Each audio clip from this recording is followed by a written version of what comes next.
Hello, this is Pat Cahill from Pat Cahill Metalworks, and today we're going to tube set round faceted stones.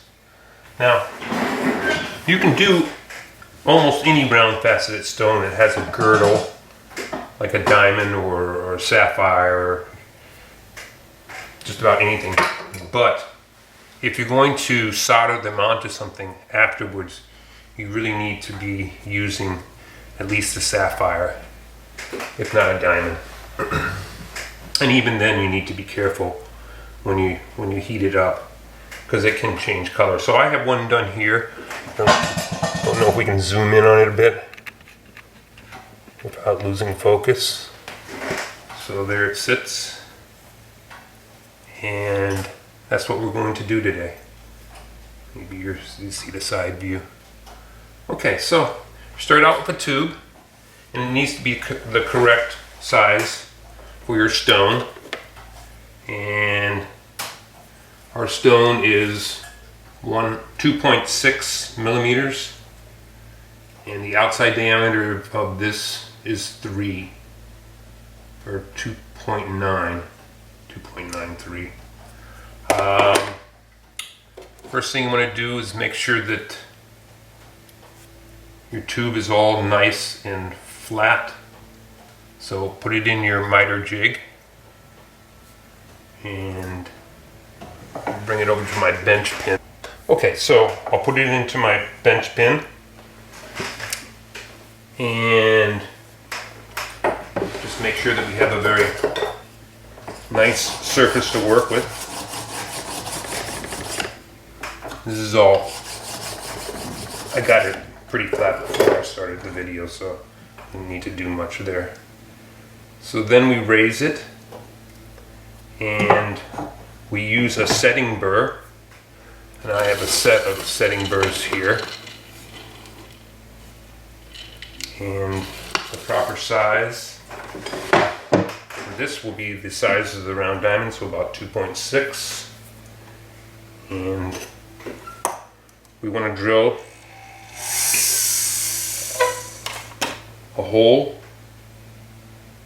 into the tube that the ruby will sit in, and you want to make sure you're very perpendicular. You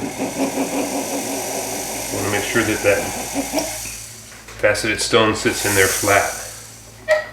Now, how far down you go depends on the belly of the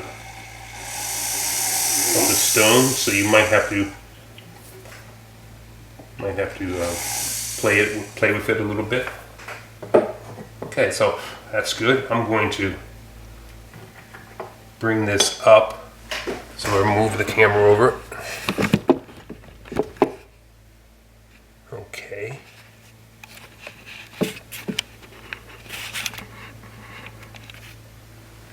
And I do that because, knowing me, when I try to put this ruby in there, I will drop it, and it's very hard to, it's amazingly hard to find some of these things after you've dropped them either on the floor and stuff. So I'm going to make sure that that's sitting in there nice and flat, and then just anything, any wood, or you can use just a little tap maybe. That looks like it needs to go down. I need to drill a little bit more. So I'm going to take that out. And you see that? Well, we're just going to drill down just a little, just a teeny bit more. I want it to be so that the girdle of the stone is just below the surface, just.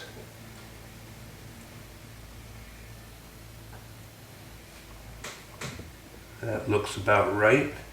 I'll plonk it in there with just a piece of wood. Okay.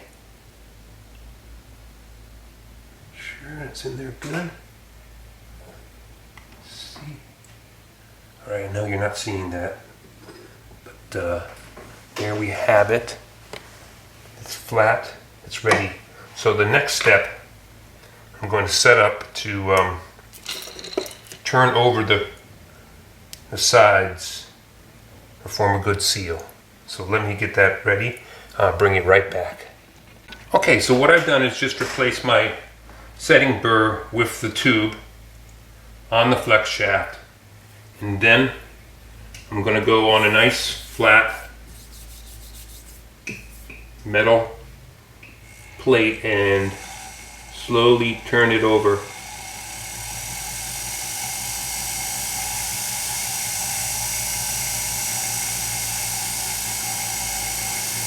Applying a little more pressure as you go. And that should be it.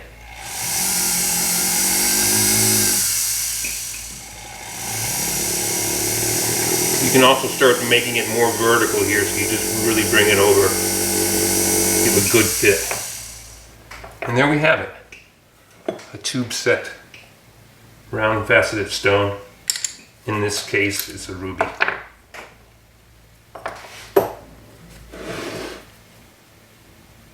So now you want to cut off most of your tube, so you can use it again and again. And this is what I've done with this one. So there you go, sitting round faceted stones. Now the next step is to incorporate this into another piece, and I'll probably leave that for another episode. But again, if you're going to do that, then you're going to need to use something that is heat resistant, such as a diamond or a ruby, sapphire. Other stones, you're going to have to get creative if you want to use it. Like this over here, I was thinking of doing a topaz, but with a topaz you can't subject that to heat without getting yourself into some trouble there. And even with a ruby, you can get color changes, so you want to make sure that you protect it. And there's mud heat protecting muds that you can use, and we'll use that when we do set it into some sort of piece. So you can use this you can use it in a cuff bracelet, you can use it in a ring, you can use it in a pendant. The only limit is your imagination. So thank you for watching, and I hope you learned something here, and I hope to see you again sometime. Thank you.